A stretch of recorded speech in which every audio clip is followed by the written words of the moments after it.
ऋषि दुर्वासा का नाम तो हम सभी ने सुना ही है। उनके बारे में जब हम बात करते हैं तो सबसे ज़्यादा ध्यान में आता है कि ऋषि दुर्वासा बहुत क्रोधी थे।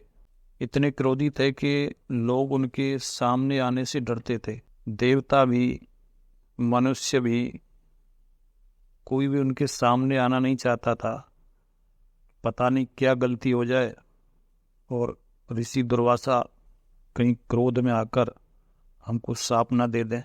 लेकिन ऋषि दुर्वासा का क्रोध सिर्फ बाहर वालों के लिए ही नहीं था, वो अपने घर में भी उतने ही क्रोधी थे। क्या आपको मालूम है कि ऋषि दुर्वासा ने अपनी पत्नी को भी शाप देकर भस्म कर दिया था। पूरी कहानी कुछ ऐसे है कि ऋषि दुर्वासा तपस्या करते थे, अपने आश्रम में रहते थे। एक बार तपस्या कर रहे थे तो एक ऋषि औरव थे।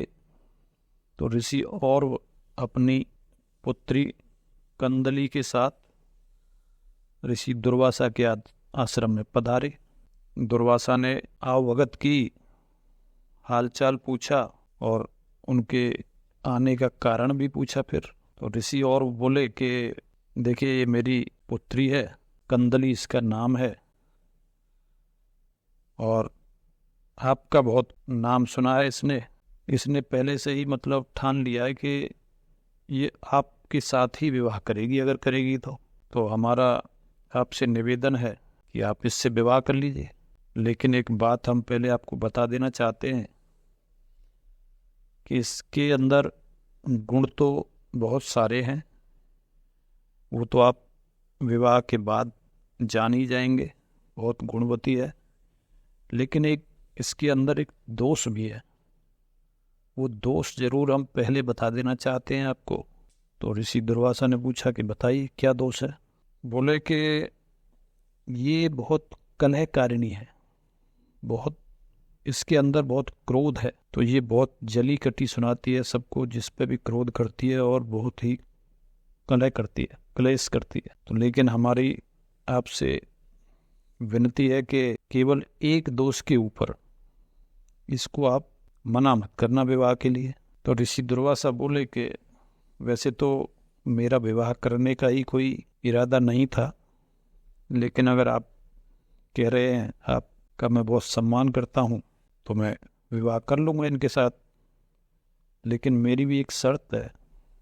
क्या शर्त है?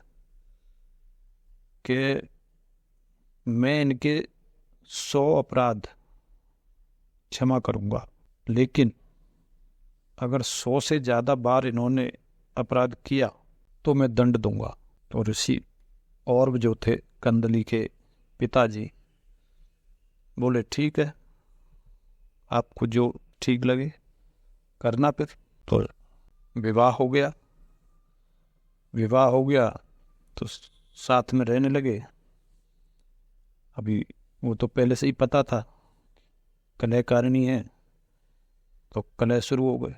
अभी ऋषि दुर्वासा वैसे तो खुद भी बहुत क्रोधी थे, लेकिन घर के मामले में उन्होंने कोशिश की कि कलह न हो। तो उन्होंने प्रेम से भी समझाने का कोशिश किया, और जो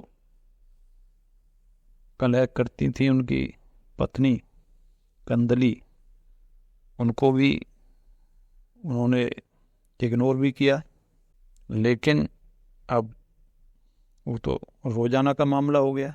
तो ऋषि दुर्वासा ने जो है देखा कि अब तो अपराध इनके 100 से भी ऊपर निकल गए हैं।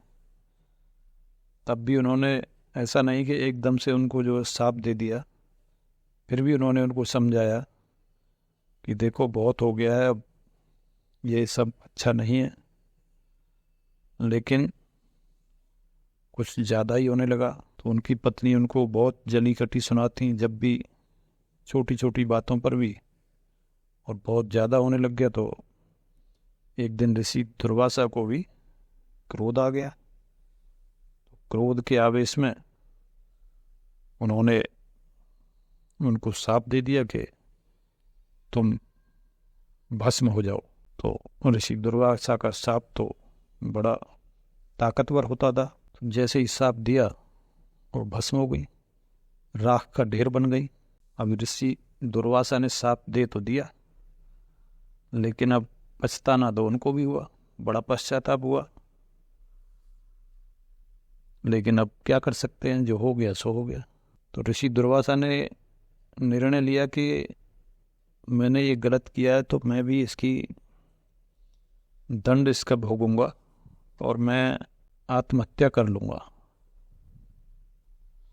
जब ये बात उनके मन में आई तो भगवान विष्णु भी चिंता में पड़ गए कि ऋषि दुर्वासा ऐसा करें तो ठीक नहीं होगा।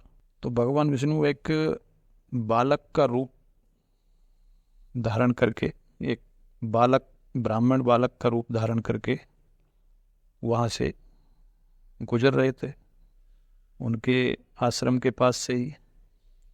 तो आ गए आश्रम में, तो ऋषि दुर्वासा को उन्होंने समझाया कि आपको ये करना कदापि उचित नहीं है, ये तो आप तो बड़े ज्ञानी हैं और ये सब तो मोह है, माया है, वो तो कौन किसकी पत्नी है, ये तो आप तो बड़े ज्ञानी मुनि है, तो आपको तो हम क्या समझाएं।